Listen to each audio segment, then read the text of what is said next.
Buffalo got a nice home win over the Indianapolis Colts in Week 1, and of course the Pats are the same old Pats with Brady, getting wins, playing impressively, getting points and defensive stops when it matters, and the Pats and the Bills will meet up in Week 2. An interesting situation here. Buffalo right now is a pick'em or a 1-point home underdog. We're going to talk with Joe Duffy from OffshoreInsiders.com to see if maybe he recommends that we bet on the Pats or against them. I'm Peter Loshak. You're watching SBR Videos. Joe Duffy, Buffalo, got a break, I think, with the rain, with the weather against the Colts, but still, they've got a great defense in general. Tyrod Taylor, maybe not, an elite NFL quarterback yet, but certainly a step up from what they used to have. And Marcel Darius wasn't even last week for the Bills. Now he comes back here.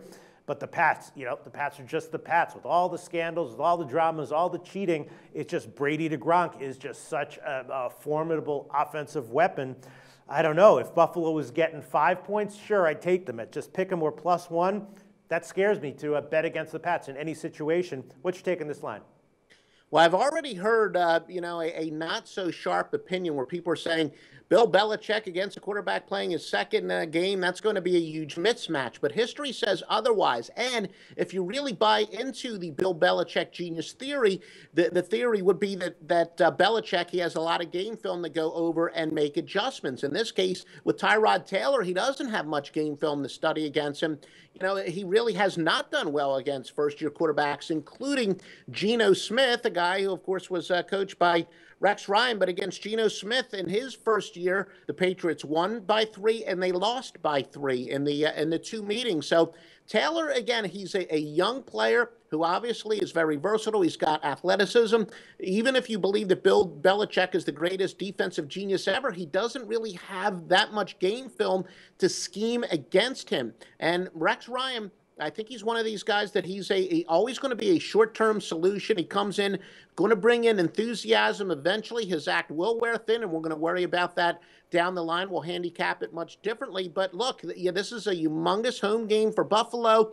I'm going to have to use a little bit of a cliche, but I do think it will be somewhat of a playoff-type atmosphere. It's going to be such a big game for them going up against the Patriots. And Rex Ryan has actually had some success against Tom Brady, as much success as any defensive coordinator out there in the past. So I look for Buffalo. I guess the knee-jerk reaction is to say an upset, but it's not going to be an upset. I do like Buffalo here. Well, right now, +1 is one of the market-wide numbers. And let me ask you this, Joe. When I was researching this game, thinking about it, the total's 45, right? Now, I was thinking the same way as kind of you were thinking. If you don't think that, that Belichick's going to be in a prime position to shut down, the Bills' offense here, maybe we take a shot with the over 45. The thing that makes me nervous is that the Bills' defense is so great, but maybe with an offense led by Brady, that gets neutralized a bit. 45, a mid-range total, but not super high.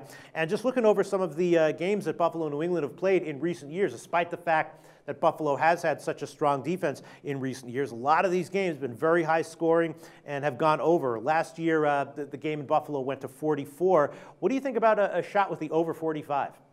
Well, you do bring up a good point. First of all, Tom Brady can definitely make some great defenses look not so great, but right. I can fully understand how Bill Belichick, his theory would be, look, we might not have enough game film to scheme against Taylor, but if we're going to get in a shootout against him, I'll take my money on Tom Brady any time of the day. So I can see how it might actually affect New England's offensive game plan to really engage in a shootout, because if it is a shootout, that would certainly benefit the Patriots for sure. So, I do like that reasoning.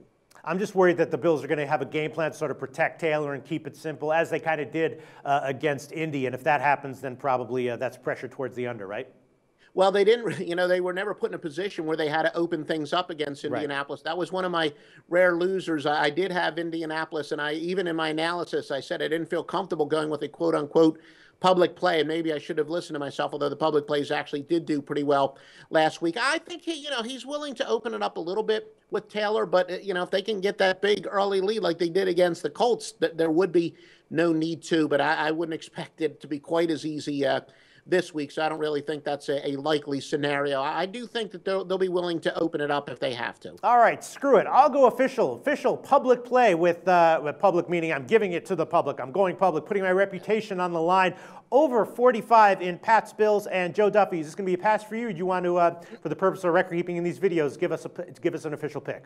Now, I'll give you the official pick on Buffalo. And look, anytime you predict an over, that's almost always a public play, and especially involving Tom Brady. I haven't actually looked at the public play metrics yet, but I'm sure that they are betting the over. All right, well, I'm giving over 45. Joe Duffy giving us Buffalo +1, and Joe Duffy's premium picks can be found at offshoreinsiders.com. Right, Joe?